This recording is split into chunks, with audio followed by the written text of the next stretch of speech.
Hello, my dear witches and wizards. It's James. You know, there's something about Christmas that's always felt inherently magical to me, long before I ever picked up a Harry Potter book. Maybe it's the way snow transforms the ordinary into something enchanted, or how the darkest time of year becomes the brightest through sheer will and warmth. But when I first read about Harry's Christmas at Hogwarts, about the great hall filled with 12 Christmas trees, and the feast, and the crackers that exploded with live mice, something clicked into place. That's when I realized that the magic I'd always felt during the holidays wasn't just in my imagination. It was real, in the way all truly important things are real, in the way they shape us and bring us together. Tonight, I want to take you into that warmth, into that magic, into a Christmas at Hogwarts that belongs entirely to you. So find somewhere comfortable, maybe near your own fire or under your softest blanket. Let the world outside fade away, and join me for a magical Christmas holiday that you'll never forget. Let's begin.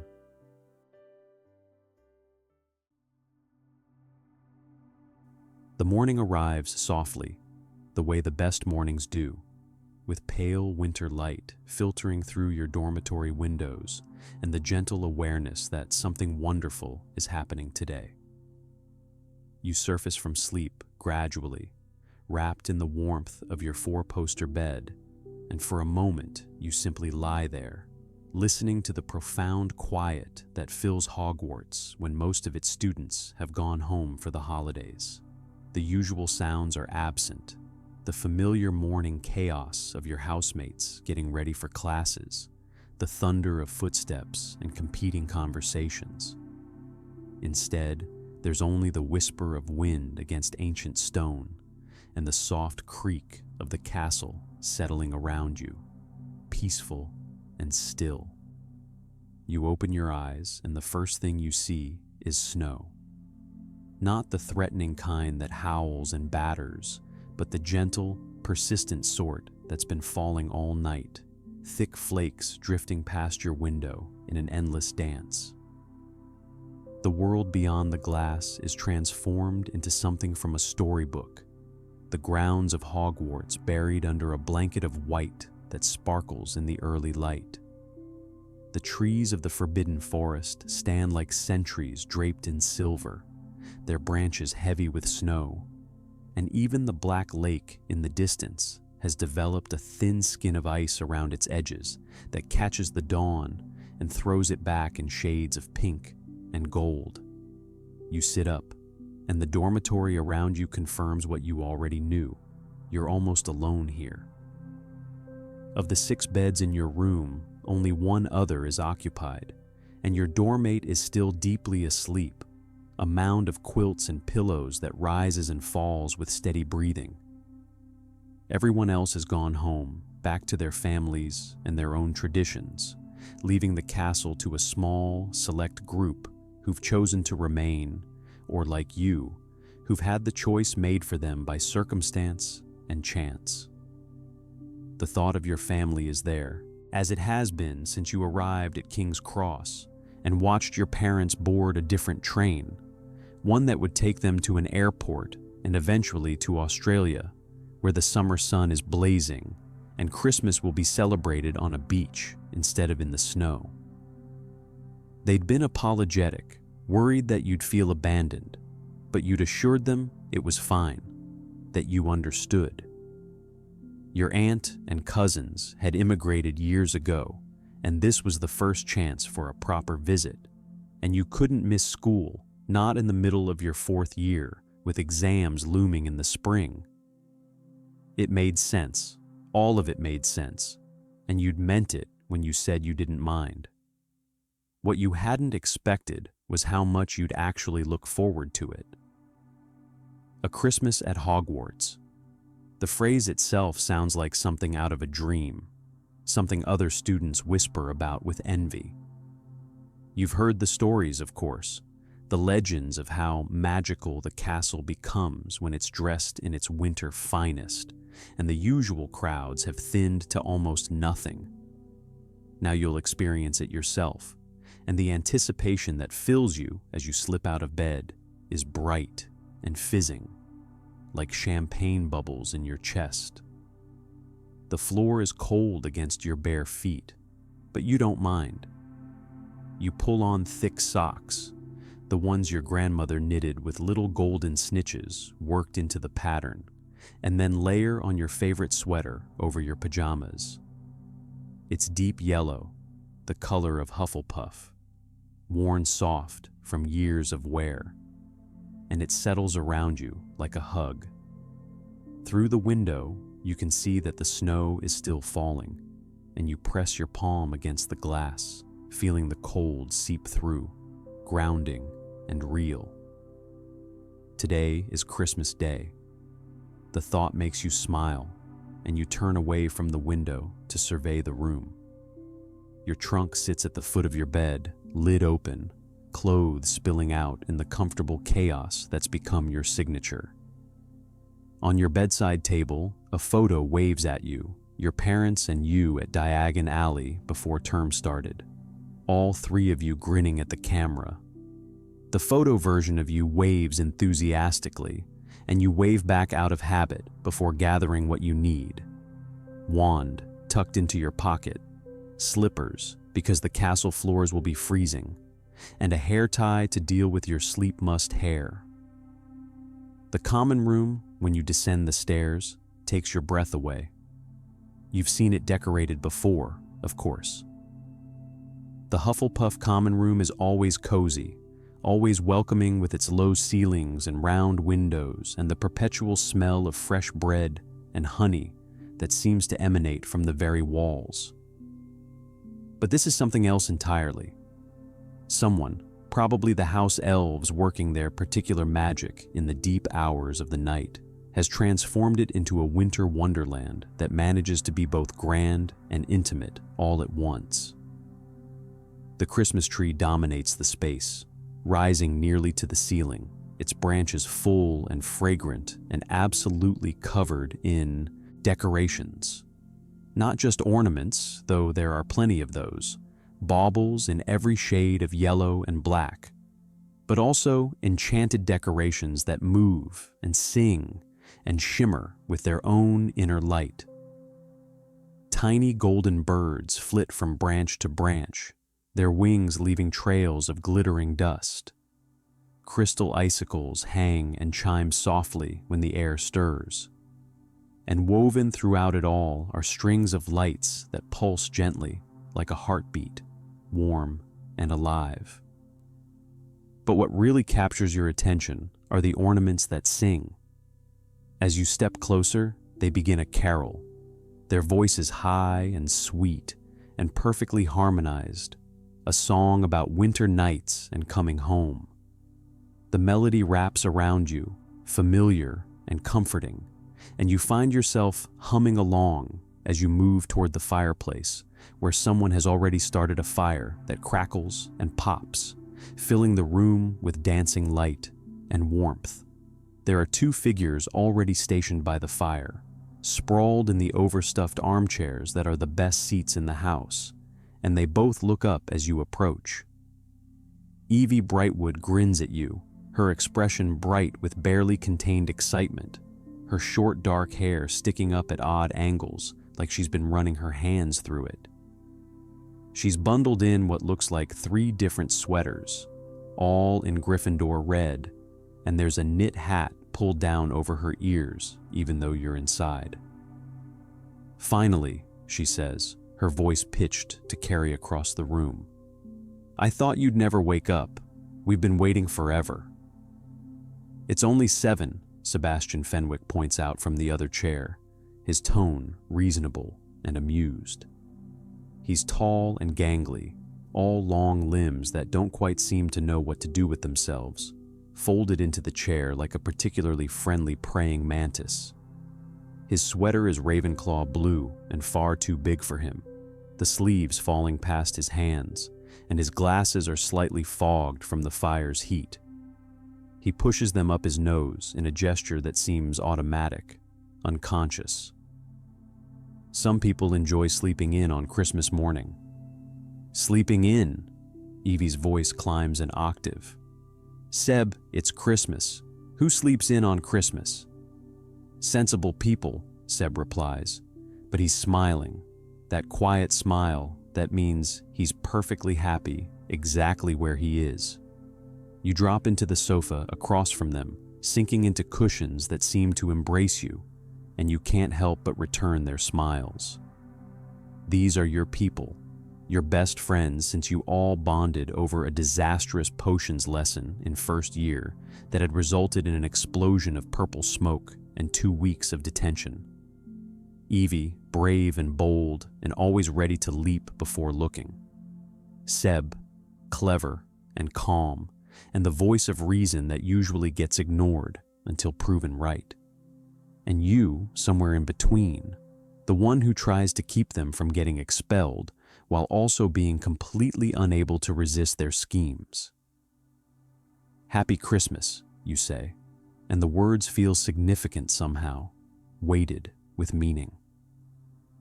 This is your first Christmas away from your family, your first Christmas with friends instead of relatives, and it feels like a threshold you're crossing, a new tradition being born.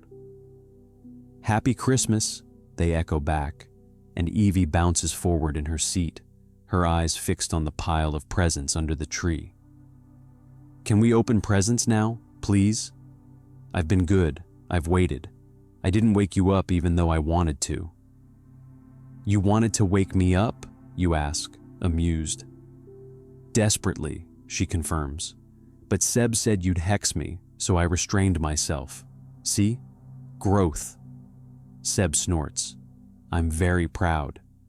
The presents are exactly where they should be, nestled under the tree's lowest branches, wrapped in paper that shimmers and shifts colors in the firelight. Most are from your families, sent by owl post over the last few days, but there are a few that you recognize as being from each other, wrapped in paper that's been carefully chosen and decorated with ribbons and small charms. Looking at them, you feel a swell of affection so strong it almost hurts.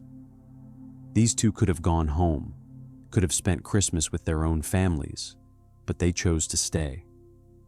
Evie's parents are traveling for work, something important that couldn't be rescheduled, and she could have gone with them or stayed with relatives, but she'd chosen Hogwarts instead. And Seb, whose family is small and quiet and wouldn't have minded him coming home, had claimed he needed to stay to study, though everyone knows he really just loves the castle when it's peaceful and empty. They stayed because you were staying, and you stayed because your family is on the other side of the world. And somehow, this arrangement that could have been sad and lonely has become something else entirely. Something warm and chosen and exactly right. All right, you say, pushing yourself up from the sofa. Let's open presents. The next hour is a blur of paper and ribbon, of exclamations and laughter that echoes off the stone walls. Your parents have sent you a new scarf, hand-knitted in yellow and black stripes, soft as a cloud and charmed to stay warm no matter how cold it gets. There's also a box of your favorite sweets from home, the muggle kind that you can't get at Hogwarts, and a letter that you read quickly and then tuck away to savor later when you're alone. They miss you, they say. They wish you were with them. But they hope you're having a wonderful time, and they'll be home soon, and they love you more than all the stars in the sky. Evie tears through her presents with characteristic enthusiasm, sending paper flying in all directions. Her parents have sent her new Quidditch gear, gloves, and a practice snitch, and a book about famous chasers throughout history that makes her whoop with delight. Seb opens his gifts more methodically, carefully removing each piece of tape and folding the paper into neat squares that he stacks beside him.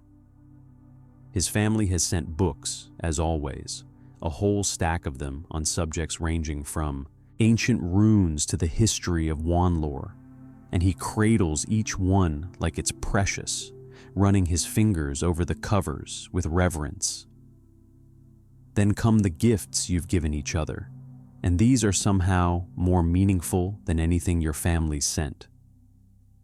You give Evie a set of Quidditch glove polish that's supposed to improve grip even in rain, something she mentioned wanting months ago in passing, probably forgetting the conversation as soon as it ended.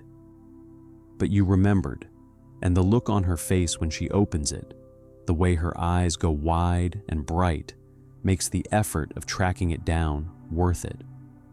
For Seb, you found a collection of rare chocolate frog cards, 3 that were missing from his collection, including one of Celestina Warbeck that he's been searching for since second year. He actually gasps when he sees them, holding them up to the light like they're made of gold. "How did you even find these?" he asks, his voice awed. You shrug, trying to play it casual, even though you're glowing with pride. "I have my sources." Evie's gift to you is an enchanted photo album, the kind that organizes itself, sorting pictures by date and event, and even mood, sensing somehow what memories belong together. The cover is soft leather, dyed in Hufflepuff yellow, and your initials are embossed on the front in gold. It's beautiful and thoughtful and perfect, and you hug it to your chest, already imagining filling it with moments from this year, from this Christmas, from all the adventures that are still to come. Seb gives you and Evie both homemade magical candy, which he admits to spending most of November perfecting in the kitchens with help from the house elves. They're designed to taste like your favorite flavor, but also to change temperature, going from warm to cool to warm again in your mouth, creating this strange and delightful sensation that makes you both laugh. "I call them thermal treats," he says, looking pleased with himself, still working on the name. "They're brilliant," Evie says through a mouthful of candy, and you nod in agreement, the sweet and cool and warm all at once making your taste buds dance with confusion and happiness.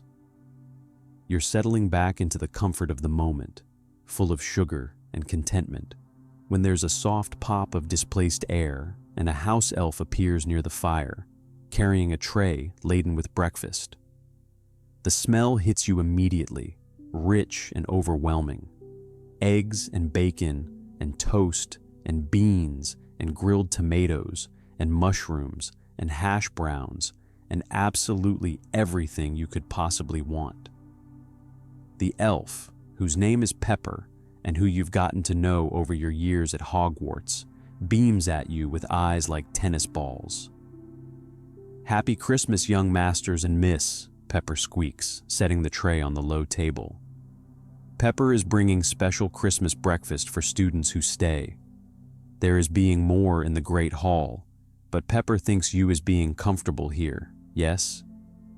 "Very comfortable," you confirm, smiling at her. "Thank you, Pepper. This looks amazing." She bobs her head, her ears flapping with the motion. "Is Pepper's pleasure. You is calling if you need anything else, yes? Anything at all." And with another pop, she's gone, leaving you with enough food to feed an army and the warm knowledge that even the house elves are making sure this Christmas is special. You eat together, passing plates and stealing bacon from each other's portions and talking about nothing and everything. Evie speculates about whether there will be real reindeer pulling a sleigh over the castle tonight, a rumor she heard from the twins in her house. Seb explains the theoretical magic behind making something as large as a sleigh fly, including the complex levitation charms and weight distribution calculations involved, until Evie throws a mushroom at him and tells him he's ruining the magic.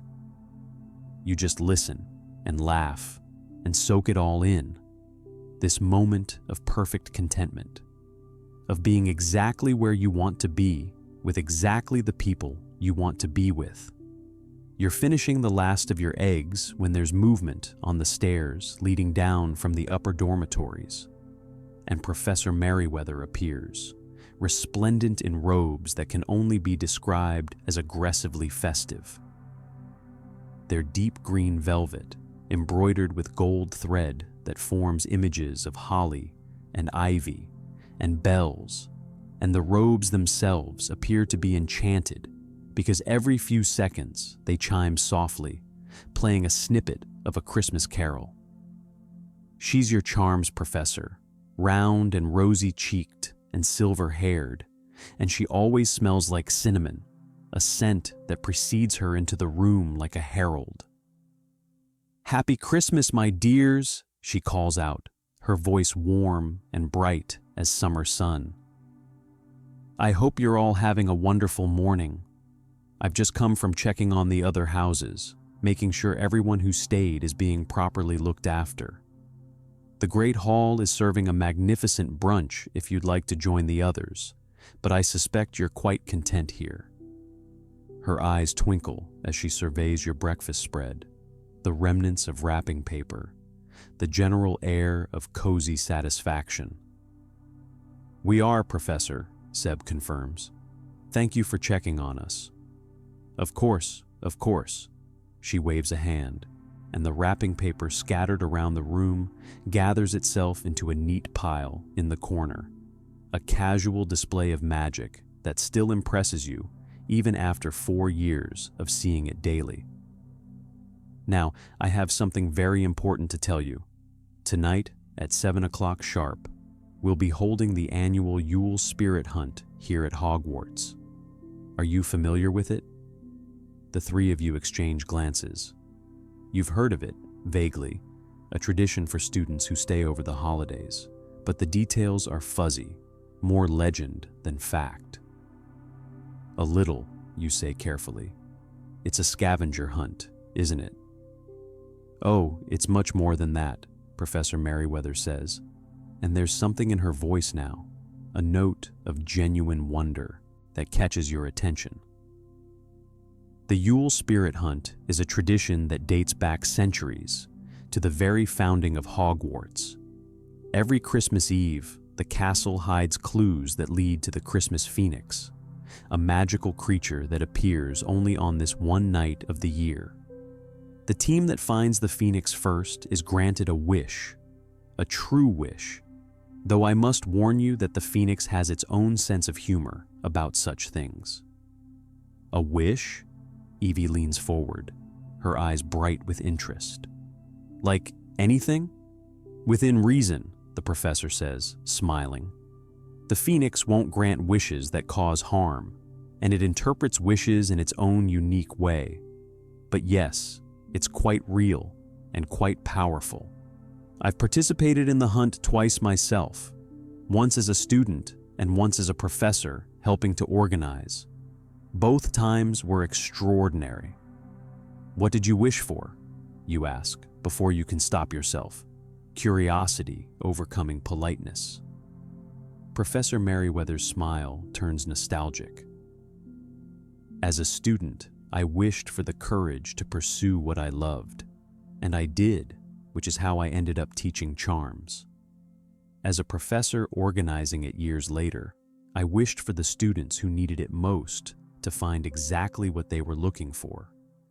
And do you know, that year, 3 different teams all reached the Phoenix at the same moment, and it granted all their wishes. Magic has a way of knowing what we truly need." The room feels charged now, electric with possibility. A magical creature, a wish, an adventure through the castle on Christmas Eve. It sounds like something out of a story, like exactly the kind of magic you came to Hogwarts hoping to find. "We're in," Evie says immediately, speaking for all 3 of you, and neither you nor Seb contradict her, because of course you're in. How could you not be? Professor Merriweather claps her hands together, delighted. "Wonderful. I'll see you all in the Great Hall at 7. Dress warmly. The hunt takes you all over the castle, and some locations are rather drafty. Oh, and do remember, it's the journey that matters as much as the destination. The Phoenix grants wishes, yes, but what you learn along the way, what you discover about yourselves and each other, that's the real magic. She gives you all a knowing look, the kind that suggests she understands far more than she's saying. And then with a swirl of musical robes, she's heading back up the stairs, leaving behind only the lingering scent of cinnamon and the chiming echo of carols. The moment she's gone, Evie explodes. A wish! We could wish for anything. We have to win this. Anything within reason, Seb corrects, but he's grinning too, caught up in the excitement. And apparently, the Phoenix interprets things creatively, so we should think carefully about what we'd wish for. We have all day to think about it, you point out, practical even as your own heart races with anticipation. First, though, didn't we say we wanted to go to Hogsmeade today? The village is supposed to be incredible at Christmas. Right, Evie jumps up, scattering the last few bits of toast on her plate. We should go now, get there early before it gets crowded. It's Christmas Day, Seb says mildly. I don't think it's going to get crowded. Most people are with their families. But Evie's already moving, already planning, her mind 3 steps ahead, as always. Exactly, which means we'll have the whole village practically to ourselves. Come on, get dressed. We're wasting time. There's no arguing with her when she gets like this, and truthfully, you don't want to argue. The prospect of seeing Hogsmeade dressed in its Christmas finest, of wandering the snowy streets with your best friends, is too appealing to resist. You head back up to your dormitory, pulling on warmer clothes, layering sweaters and your new scarf and the thickest cloak you own. By the time you're ready, feeling like a particularly well-dressed snowman, Evie and Seb are waiting by the portrait hole, both of them bundled up and practically vibrating with eagerness. The walk to Hogsmeade is like walking through a painting. The snow is still falling, lighter now, just occasional flakes that drift down in lazy spirals, and the path has been cleared but is already gathering a fresh white carpet. The air is cold but not bitter, the kind of cold that makes your cheeks flush and your breath steam but doesn't actually hurt. Around you, the grounds of Hogwarts are transformed, every tree and bush and statue covered in snow, smooth and perfect as icing on a cake. The 3 of you walk together, your boots crunching in the snow, your voices carrying in the quiet. Evie chatters about the hunt tonight, already strategizing, while Seb points out interesting snow formations and speculates about the magical properties of winter. You just walk and listen and watch, taking it all in, committing every detail to memory, because this, right here, this is exactly the kind of moment you want to remember forever. Hogsmeade emerges from the snow-covered landscape like something out of a fairy tale, the village nestled in its valley with smoke rising from chimneys and lights glowing warm in every window. The shops are open despite it being Christmas, catering to the few students who remained at school and to the magical folk who live in the village year-round.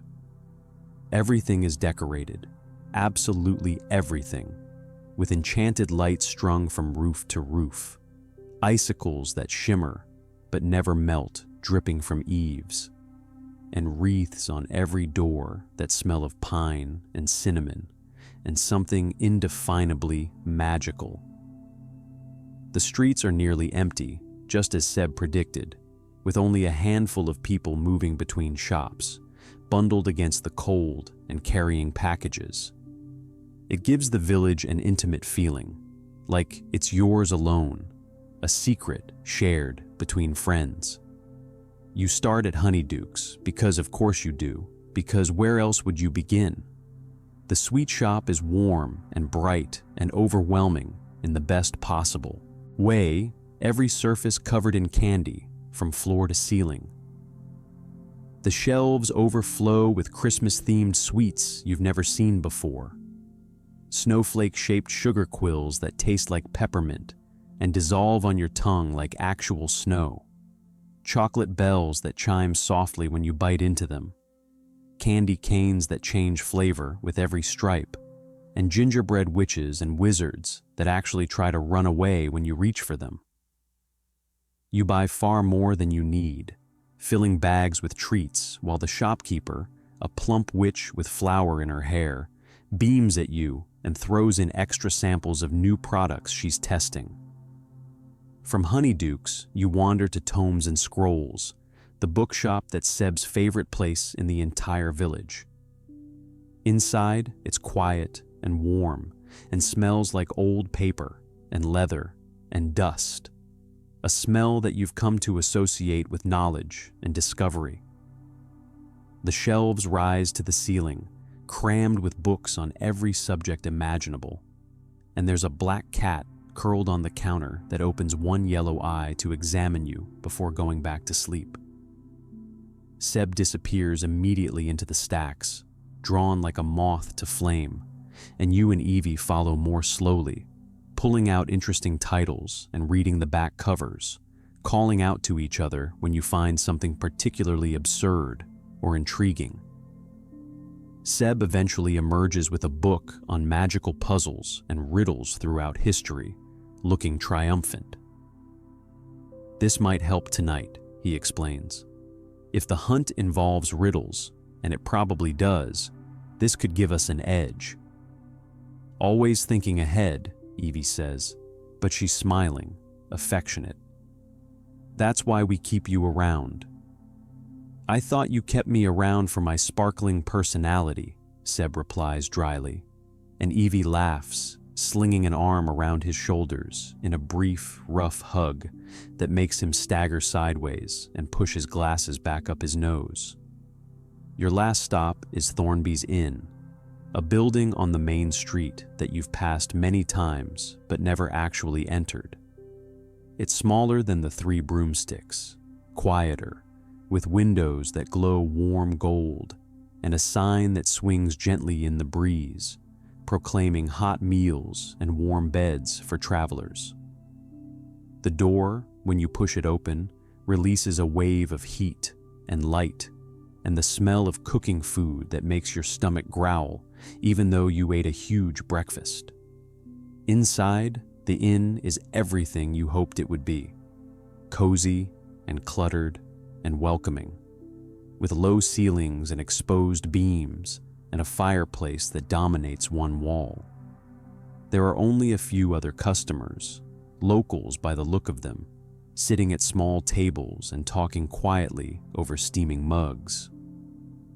Behind the bar stands a woman you assume must be Madame Thornby herself, middle-aged and sturdy, with laugh lines around her eyes and hair pulled back in a practical bun. She looks up as you enter, and her face breaks into a smile that makes you feel instantly at home. "Well now," she says, her voice warm and maternal. "Students from the castle, are you? Come in. Come in, don't let the cold in with you. Sit wherever you like, I'll bring you something warm." You choose a table near the fire, shedding your cloaks and scarves and settling into chairs that are worn smooth from years of use. Madame Thornby brings mugs of butterbeer without being asked, the liquid golden and steaming, topped with foam that leaves a sweet mustache on your upper lip when you drink. She also brings food, plates of roasted vegetables and thick slices of bread, and a stew that tastes like home and love and everything good in the world. "It's lovely to see young people staying for the holidays," she says, lingering by your table, her hands folded over her apron. "The castle gets awful lonely when everyone leaves, doesn't it? But you three seem happy enough." "We are," you confirm, and you mean it with your whole heart. It's been perfect, actually. Better than we expected. She nods, satisfied. Christmas magic, she says, as if that explains everything. And maybe it does. You be careful tonight during that hunt of yours. The castle gets playful on Christmas Eve, likes to test the students. But if you stick together, you'll be fine. That's the secret, you know. The magic's always strongest when you're with the people who matter. She leaves you then, off to tend to her other customers, but her words linger, settling over you like a blessing. You eat slowly, savoring every bite, watching through the window as snow begins to fall again, heavier now, the kind of snow that promises to bury everything by evening. The inn feels like a haven, a warm bubble of safety and comfort, while outside the world turns white and wild, and you're in no hurry to leave. But eventually, you must. The afternoon is wearing on, and you still need to get back to the castle to prepare for the hunt tonight. You pay for your meal, leaving a generous tip that makes Madame Thornby protest, and then thank you profusely. And then you're bundling back into your winter things and stepping out into the snow that now falls thick and fast, transforming the village into something even more magical than before. The walk back to Hogwarts is slower, quieter, all of you tired in the pleasant way that comes from a full day of activity and good food. By the time the castle comes into view, rising dark and massive against the gray-white sky, you're ready to be inside, ready for the warmth and the next adventure waiting for you within those ancient walls. The castle welcomes you home with open doors and the smell of pine and cinnamon, and you head not back to your common room, but to the library, because Seb has declared that you need to research, to prepare, to learn everything you can about the Christmas Phoenix before tonight's hunt. The library is nearly empty, just Madame Pince at her desk and a couple of seventh years studying in a far corner, and you claim a table near the restricted section, spreading out books that Seb pulls from the shelves with the confidence of someone who knows exactly where everything is. For the next few hours, you read. You learn that the Christmas Phoenix has appeared at Hogwarts every year since the castle was founded, though there are gaps in the records, years where no one found it, or where the students who did refused to say what they wished for. You read accounts from past hunters, stories that range from triumphant to hilarious to occasionally disturbing. There was the student in 1923 who wished for endless pudding and got exactly that, the Great Hall's Christmas pudding multiplying endlessly for 3 days until the house elves figured out how to stop it. There was the student in 1967 who wished for her sick grandmother to recover, and the grandmother did recover, but also developed the ability to predict the weather based on how her knees felt, an unexpected side effect that the family apparently found more useful than not. The Phoenix grants wishes, Seb reads aloud from a particularly old tome, his finger tracing the faded words. But it does so with a sense of humor and a literal interpretation that often surprises the wisher. It is recommended that wishes be specific, heartfelt, and carefully worded to avoid unintended consequences. So, we need to be careful what we wish for, Evie summarizes, drumming her fingers on the table.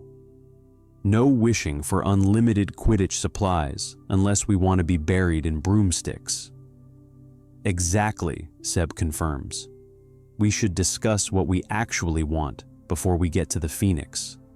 If we get to the Phoenix, he adds, ever practical. When, Evie corrects firmly. When we get to it, we're going to win this. You want to win too, want it with a fierceness that surprises you. Not for the wish necessarily, though that's appealing, but for the adventure of it, for the chance to prove yourselves, for the story you'll be able to tell for years to come.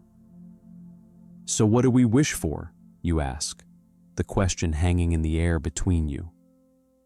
It opens a discussion that lasts until the library's lamps begin to glow brighter as the afternoon fades into evening, until Madame Pince starts giving you pointed looks that suggest it's time to leave. You debate the merits of different wishes: knowledge, wealth, talent, success.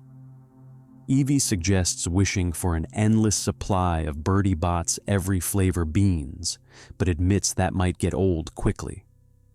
Seb considers wishing for perfect memory, but worries about the implications of remembering everything, both good and bad, with perfect clarity.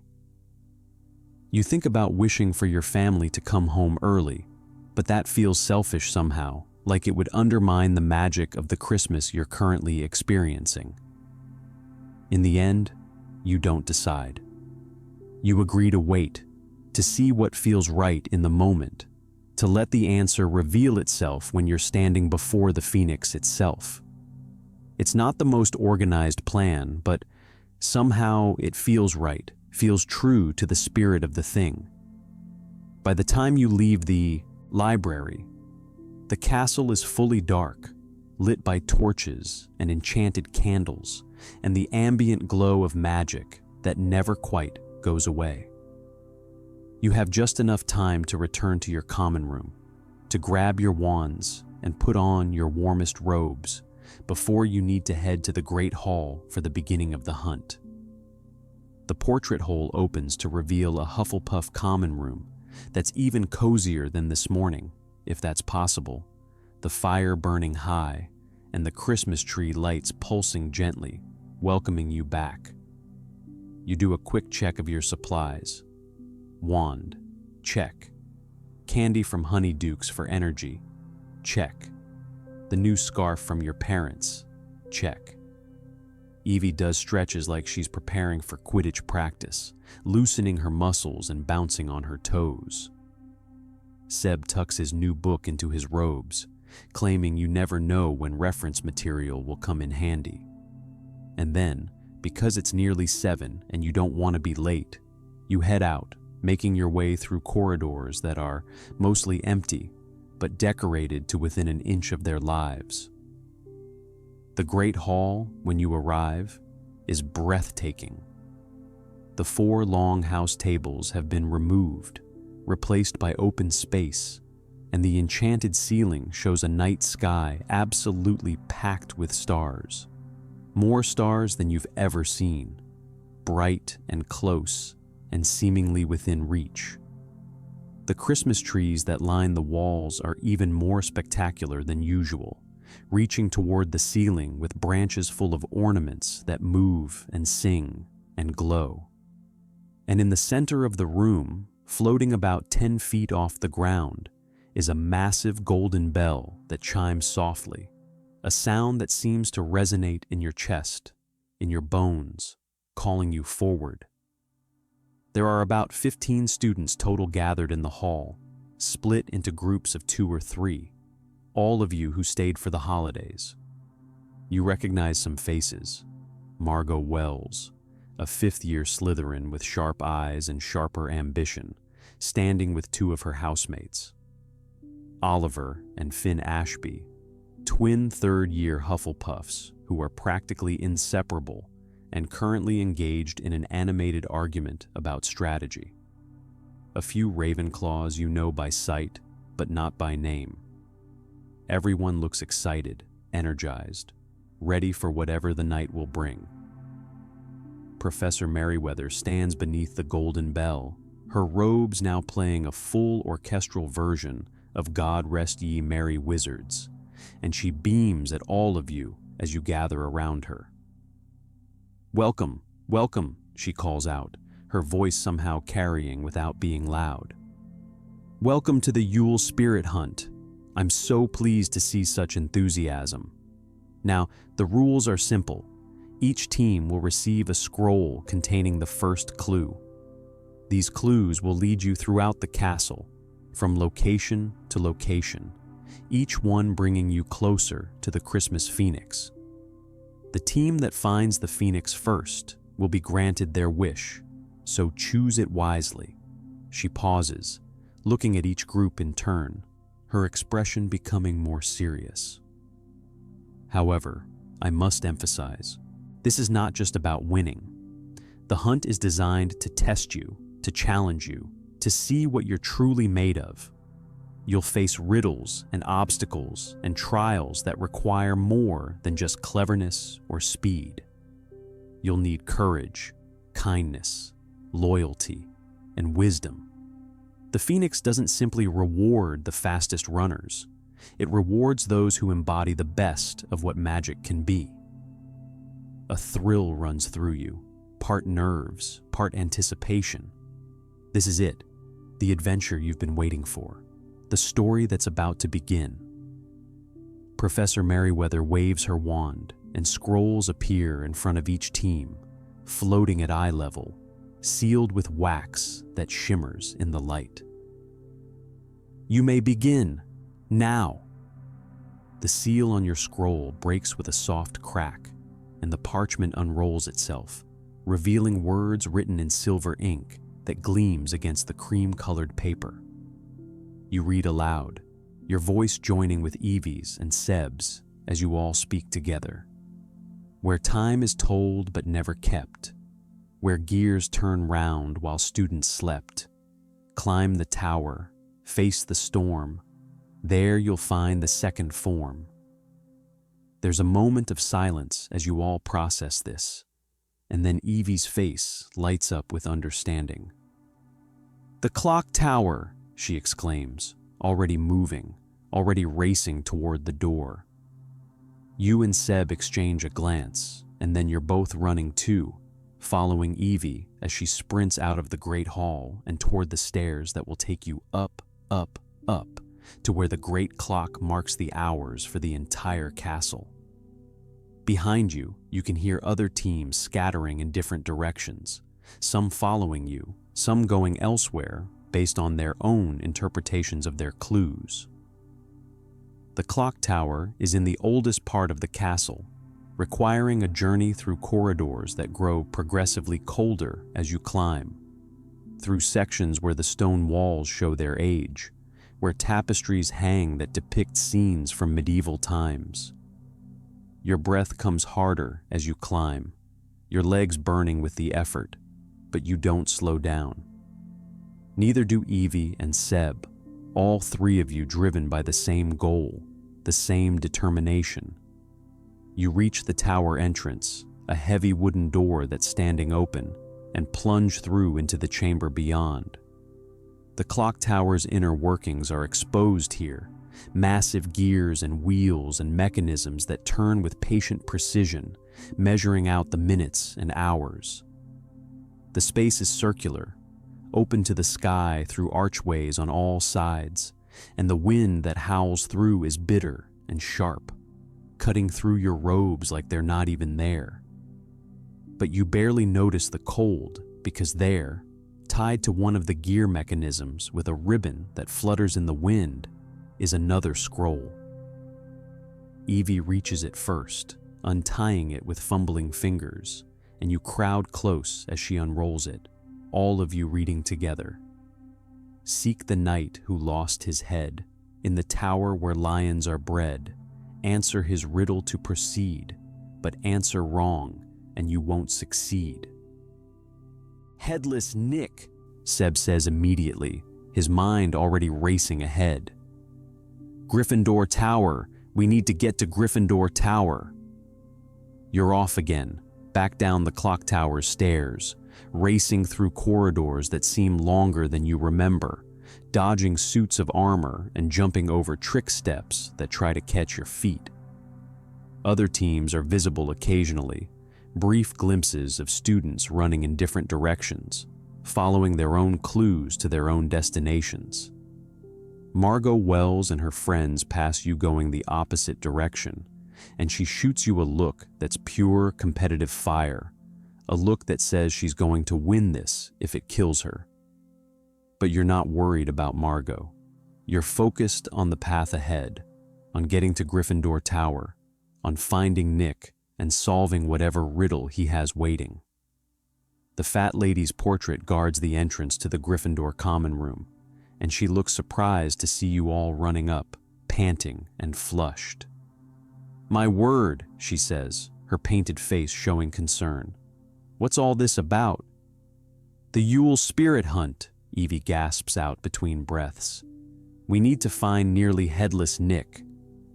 "Ah," the fat lady's expression clears, becoming knowing and amused. "He's just outside, waiting for teams. Good luck, dears."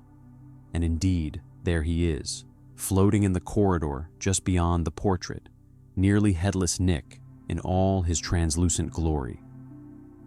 Sir Nicholas de Mimsy Porpington, to give him his full name, looks absolutely delighted to be part of the hunt. He's dressed in his finest doublet, the one with the rough collar that doesn't quite hide the gap where his head was nearly severed, and he executes an elaborate bow as you approach. "Ah, seekers," he exclaims, his voice carrying that peculiar echo that ghosts have. Well met indeed. I have been tasked with providing you a riddle, one that you must answer correctly to continue your quest. Are you ready?" "Yes," Evie says immediately, while you and Seb nod, your hearts pounding with anticipation and nerves. Nick draws himself up, looking properly dramatic, and recites in his most theatrical voice. "I speak without a mouth and hear without ears. I have no body, but come alive with wind. What am I?" The three of you huddle together, speaking in quick whispers. Seb's already thinking it through, his analytical mind working the problem. "Speaks without a mouth, hears without ears, no body but needs wind." "Could it be a ghost?" Evie suggests. "No, wait, ghosts have bodies, sort of." You're running through possibilities in your mind, testing each one. Something that speaks but has no mouth. Something that hears without ears. The answer is hovering just out of reach, tantalizingly close, and then suddenly it clicks. "An echo," you say, the word bursting out of you. "It's an echo." Nick's face splits into a wide smile, and he applauds, the sound of his ghostly hands clapping together, making almost no noise. "Correct. Oh, well done. Excellently done. I knew you were clever ones." He produces another scroll from thin air, or perhaps from wherever ghosts keep things, and hands it to you with a flourish. "Your next clue, with my compliments. May the phoenix smile upon you." This scroll is heavier than the others, the paper thicker, and when you unroll it, the writing is in gold instead of silver. You read, "In the room where feasts are shared, beneath the tree so grand and fair, look not up, but look below, where roots in magic grow and grow." "The great hall," Seb says immediately, "under the Christmas tree." "We need to hurry," Evie urges, already moving. Other teams might have different routes, but the same destination. Back down you go, through the castle that's becoming more familiar, even as you race through it, down staircases and through shortcuts that you've learned over your years here. The Great Hall is no longer empty when you arrive. You can see Margot's team already there, searching around the base of the largest Christmas tree, the one that dominates the center of the hall. Your heart sinks for a moment, thinking you're too late, but then you remember the clue. Look not up, but look below. You run to the tree, dropping to your knees, and that's when you see it. The floor of the Great Hall is stone, has always been stone, but here, directly beneath the tree, there's something different. A section of the stone has been enchanted to become transparent, like looking through glass, and beneath it you can see the tree's roots, massive and ancient, and glowing with subtle magic, extending down into depths you can't fathom. And there, wedged between two of the largest roots, is a tiny glowing scroll. Your hand passes through the transparent floor like it's not even there, and you grasp the scroll, pulling it free. Margot sees you at the same moment, her eyes going wide, and she starts toward you, but you're already standing, already unfurling the new clue with shaking hands. The phoenix rests where stars descend, where telescopes and heavens blend, but beware the storm of ice and snow, only the pure of heart may go. The astronomy tower, you breathe, and the three of you are running again, this time with Margot's team hot on your heels, all of you racing for the same destination. The astronomy tower is the highest point of the castle, requiring a climb that seems endless, up spiral staircases that make your legs scream and your lungs burn. You can hear Margot behind you, hear her team's footsteps echoing yours, but you don't look back, don't slow down. Evie's ahead, taking the stairs two at a time, and Seb's right beside you, his longer legs eating up the distance despite his usual clumsiness. You reach the top, a door that opens onto the observation deck, where telescopes stand like sentinels, and the sky stretches overhead in all its star-filled glory. But the moment you step through, you know something is wrong. The temperature plummets, so suddenly and completely that ice forms on your eyelashes in seconds. The stars disappear behind clouds that roil and churn with unnatural speed, and then the storm hits. It's unlike any storm you've experienced, magical and intense and targeted, a blizzard that seems localized just to the tower's top. Snow doesn't just fall, it attacks, driven by winds that howl with voices that are almost words. You can barely see Evie and Seb, even though they're right next to you, can barely make out the shape of the observation deck through the whiteout conditions. Behind you, Margot and her team have stopped at the doorway, unwilling or unable to proceed. "This is the test," you shout over the wind, your voice barely audible. "Only the pure of heart may go." "What does that even mean?" Evie shouts back, but she's pressing forward anyway, determined, and you and Seb follow, linking arms so you don't lose each other in the storm. The wind gets worse, the snow gets thicker, and then the voices start, clear and cutting despite the howling. Words that slide into your ears like knives. "You're only here because your family didn't want you for Christmas," a voice whispers to you, cold and certain.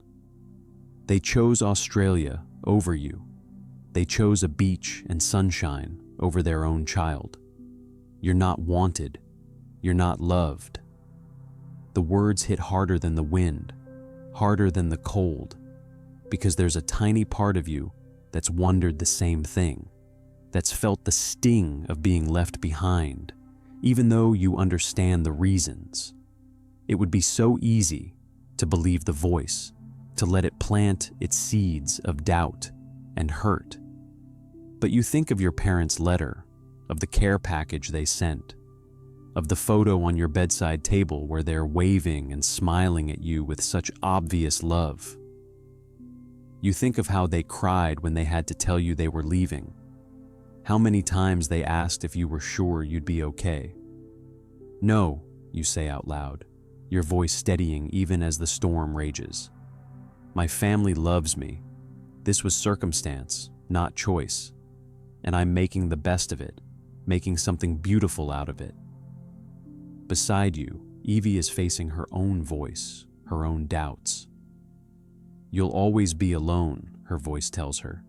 "Your parents don't understand you, don't understand magic.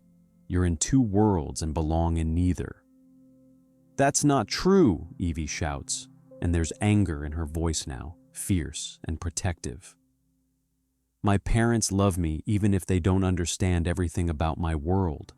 And I'm not alone. I have them. I have these two right here." She gestures wildly at you and Seb, her arm nearly hitting you in the face, and you grab her hand, holding tight. Seb's voice comes next, quieter but no less vicious. "You hide in books because you're afraid of real life, afraid to actually live, afraid to risk anything that matters." For a moment, Seb doesn't respond, and you worry that the voice has found the truth in him, the vulnerable place where he can't defend. But then he speaks, his voice clear and certain, and stronger than you've ever heard it. "I'm not afraid. I'm living right now, right here, with the people I care about most. This is real. This is life, and I'm in it completely." And just like that, the storm weakens. The wind dies down to a breeze. The snow thins to just a few lazy flakes, and the stars emerge overhead, bright and close and witnessing. You can see clearly now, see the observation deck stretching before you, see the telescopes and the tables and the center of it all. There, in the middle of the deck, stands the Christmas phoenix. It's the most beautiful thing you've ever seen, and that's not hyperbole, not exaggeration. The phoenix is made of light, golden and warm and alive, but also of snow, of crystallized ice that catches the starlight and throws it back in 1,000 different directions. It's bird-shaped, but also not, constantly shifting, constantly changing, wings that spread wide one moment and fold in the next. Its eyes are ancient and kind and amused, knowing everything and judging nothing. And when it looks at you, you feel seen in a way that's both terrifying and wonderful. Behind you, Margot and her team have given up, unable or unwilling to face the storm, heading back down the stairs. It's just the three of you now, just you and Evie and Seb, standing before the phoenix as snow settles gently around you like a blessing. "We made it," Evie whispers, awed. "It's real." "It's magnificent," Seb breathes, his eyes huge behind his glasses. The phoenix regards you all with what seems like amusement, tilting its head in a gesture that's distinctly avian despite its otherworldly nature. You can feel the weight of the moment, the significance of standing here, of having passed the tests and found what you sought. This is the kind of thing that changes you, that becomes a story you tell for the rest of your life. "We need to make our wish," Evie says, practical even in the face of magic. "What do we wish for?" It's the question you've been avoiding all day, the decision you've been putting off. What do you wish for when you can wish for anything? What matters enough to use this one chance, this one moment of pure magical possibility? You think of all the things you discussed in the library: knowledge, wealth, talent, success. They all seem small now, insufficient, missing the point somehow. What if you start, then pause, trying to find the right words? What if we wished for more time with this, with each other, with this Christmas? Evie's eyes light up. "More time together. Yes, that's perfect." "We could wish for this to last," Seb adds, catching the idea, building on it. "More of this exact thing we're experiencing right now." It feels right, feels true. Not a wish for things or power, or even specific outcomes, but a wish for more of the feeling that sustained you all day. The warmth and connection and joy of being exactly where you want to be, with exactly the people you want to be with. It's simple and profound all at once, and you know with absolute certainty that it's the right choice. The three of you join hands, forming a small circle, and speak together to the phoenix, your voices blending into one. "We wish for more time together this Christmas." The phoenix's eyes brighten, and you could swear it looks pleased, amused, delighted even by your choice. It begins to glow brighter, its light intensifying until you have to squint against the brilliance, until it's like staring into the sun itself. And then something impossible happens. Time stops. You can feel it, a sensation like the world holding its breath, like every clock in the castle freezing mid-tick. Through the archways of the observation deck, you can see Hogwarts spread below you, and everything is still, perfectly motionless. Snowflakes hang suspended in the air, not falling, just floating. Smoke from the chimneys stops mid-curl. Even the stars overhead seem to pause in their eternal rotation. And then time moves backward. It's disorienting and wonderful and terrifying all at once. You can see the sun rising in reverse through the eastern archway, night becoming day, becoming dawn, the sky lightening and fast forward until it's morning again. Until it's the pale light of Christmas morning filtering through clouds. The phoenix is still glowing, still watching you, and as you watch in turn, it begins to separate, dividing into 3 smaller lights, each one circling around one of you. The light that circles you is warm and gentle, and where it touches your palm, it leaves behind a small crystal feather, no larger than your thumb, delicate and perfect. Evie and Seb receive their own feathers, and the lights fade, settling into the crystals themselves so that each feather glows softly from within. Then the phoenix speaks, not with words exactly, but with a voice that resonates directly in your mind, warm and ancient and slightly, definitely amused. You wished for more time. Time you shall have. Live this day again, young seekers. Live it differently, live it fully, and know that the best magic is the magic of moments shared. And with that, the phoenix dissolves, breaking apart into snowflakes that drift down around you before disappearing entirely. The storm is gone, the observation deck peaceful and quiet, and below you, Hogwarts is stirring back to life, starting its day again. You look at Evie and Seb, seeing your own wonder reflected in their faces. Did that really just happen? Evie asks, her voice barely above a whisper. Seb checks his watch, then checks it again, his expression moving from confusion to understanding to pure delight. It's 7 in the morning, he says. Christmas morning. We're going to live Christmas Day again. We get Christmas twice, you say, and even though you've already said it, hearing the words out loud makes it real, makes it true. The phoenix gave us an extra day.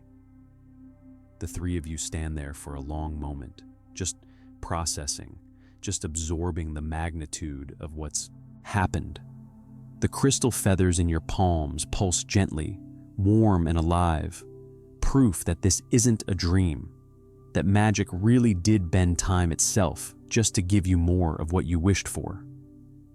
Then Evie starts to laugh, the sound bright and joyous and infectious.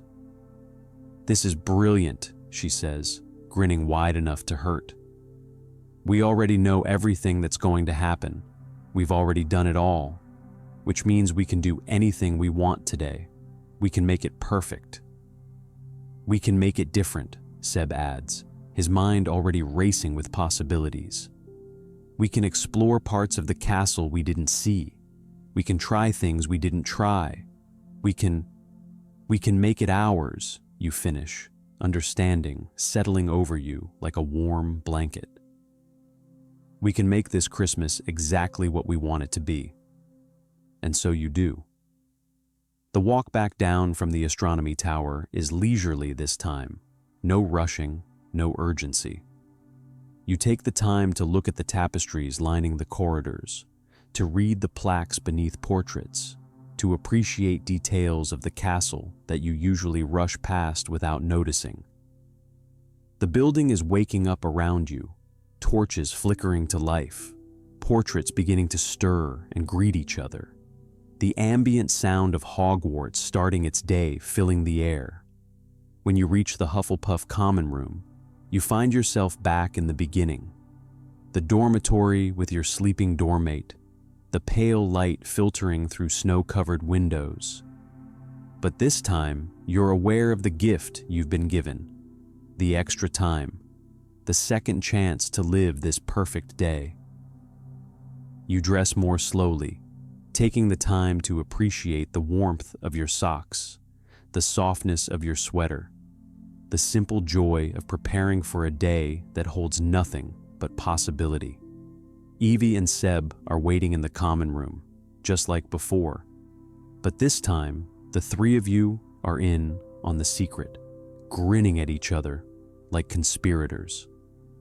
The presents are still under the tree, unopened from this timeline's perspective, and you open them again, but with more attention, more appreciation, reading every word of the cards and letters, taking photos with Evie's enchanted camera to fill your new album.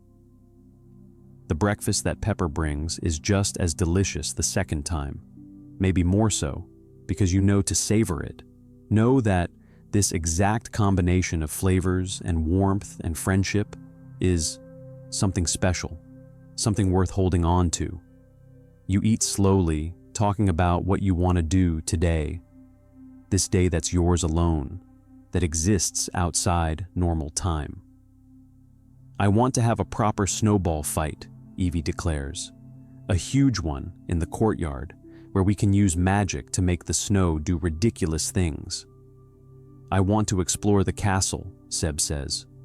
Really explore it, the parts we don't usually see, the empty classrooms and forgotten corridors. I want to find secrets. I want to fill my photo album, you add. I want to capture everything, all of this, so I never forget what this feels like. And so you spend the day doing exactly that. You venture out into the snowy grounds, and the snowball fight that ensues is epic, magical, and completely ridiculous. You charm the snowballs to seek targets, to explode in puffs of glitter, to multiply mid-flight. Evie builds an entire snow fortress that moves to defend itself, while Seb creates snow sculptures that come to life and join the battle. You laugh until your sides hurt, until your fingers are numb and your cheeks burn from the cold, until you collapse in the snow, making angels and looking up at the gray sky with pure contentment. You explore the castle for hours, finding hidden passages and empty classrooms that still have books and papers from decades ago, dusty and forgotten, but fascinating. You discover a room full of old broomsticks, another that seems to be entirely dedicated to storing broken crystal balls, and a corridor where all the portraits are of cats in various noble poses. Seb takes notes on everything, his mind cataloging it all, while Evie keeps suggesting which items would be perfect for future pranks. You photograph it all, the camera in the enchanted album capturing not just images, but the feeling of the moments, the discovery and wonder. When you return to Hogsmeade, it's different this time. Madame Thornby recognizes you, or seems to, her eyes twinkling with knowledge she shouldn't have. "Back again so soon?" she asks, and you wonder if somehow she knows, if the magic of the day has touched her too. She brings you the same food, the same butterbeer, but she also brings a fourth mug, setting it at the empty seat at your table. "For the Phoenix," she says with a wink, "always leave a place for magic." The day unfolds like a gift being slowly unwrapped, each hour revealing new delights, new moments of perfection. You visit every shop in Hogsmeade, not rushing this time, actually talking to the shopkeepers and learning their stories. You return to the castle as the sun is setting, painting the snow in shades of pink and gold. And you find a window seat in an abandoned corridor where you can watch the light fade and the stars emerge. "We should do the hunt again," Evie says as darkness falls, "just to see if it's the same. Or we could do something completely different," Seb counters. "We've already done the hunt, already gotten our wish. This time we could stay in, could have our own celebration in the common room." You consider both options, and then a third possibility occurs to you. What if we went to the kitchens, asked the house elves to teach us how to make Christmas pudding or something? That's something we'd never normally do, something special for this special day. They agree immediately, and so you find yourselves in the Hogwarts kitchens, that vast space beneath the Great Hall, where house elves work their magic to feed hundreds of students every day. The elves are delighted to have visitors, especially on Christmas, and they welcome you with enthusiasm that borders on overwhelming. You spend the evening learning to make proper Christmas pudding, getting flour everywhere, and burning your first attempt and laughing so hard that several elves become concerned and bring you water. The pudding you finally produce is lumpy and lopsided and absolutely perfect, and you eat it together by the kitchen's massive fireplace, sitting on the floor because all the chairs are elf-sized, talking about everything and nothing. This is what the Phoenix gave you, you realize. Not just more time, but permission to fill that time exactly how you want, to create memories that are yours alone, that exist in this pocket of stolen hours. When you finally make your way back to the common room, it's late, well past midnight by your internal clocks. Though the castle's clocks show a much earlier hour, still caught in the spell of the repeated day. The common room is empty, the fire burning low, and you settle into the familiar chairs with a tiredness that's deeply satisfying, the exhaustion of a day fully lived. "Tomorrow will be normal again," Seb says quietly. "Back to regular time, regular days." "But we'll remember this," Evie responds. "We'll always remember this Christmas, the one we got to live twice." You look at your crystal feather, still glowing softly in your palm, and you know she's right. This is the kind of magic that doesn't fade, that doesn't diminish with time.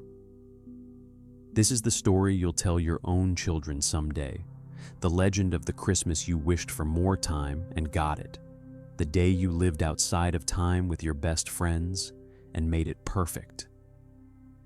"Merry Christmas," you say softly, and they echo it back, their voices warm and content. "Merry Christmas." You fall asleep there in the common room, all three of you, the fire burning down to embers and the Christmas tree lights pulsing gently, keeping time with your heartbeats. And when you wake, it will be to December 26th, to normal time resuming, to the rest of your lives waiting for you. But you'll wake with crystal feathers in your pockets and memories in your hearts, with the knowledge that magic is real and friendship is the greatest gift, and that sometimes, if you wish for the right thing, time itself will bend to give you exactly what you need. The snow continues to fall outside, soft and steady, covering Hogwarts in a blanket of white that sparkles under starlight. Inside, the castle sleeps, ancient and peaceful, holding within its walls all the stories of all the students who've walked these halls, learned these lessons, discovered this magic. Your story is one of thousands, but it's yours, and it's perfect, and it's exactly what Christmas magic is meant to be. And that, my dear witches and wizards, is where we'll leave our story tonight. I hope you've enjoyed this journey through a magical Christmas at Hogwarts, through snow-covered streets and enchanted hunts, and the kind of friendship that makes even repeated days feel like gifts. The magic of Christmas isn't just in the decorations, or the presents, or even the wishes granted by legendary phoenixes.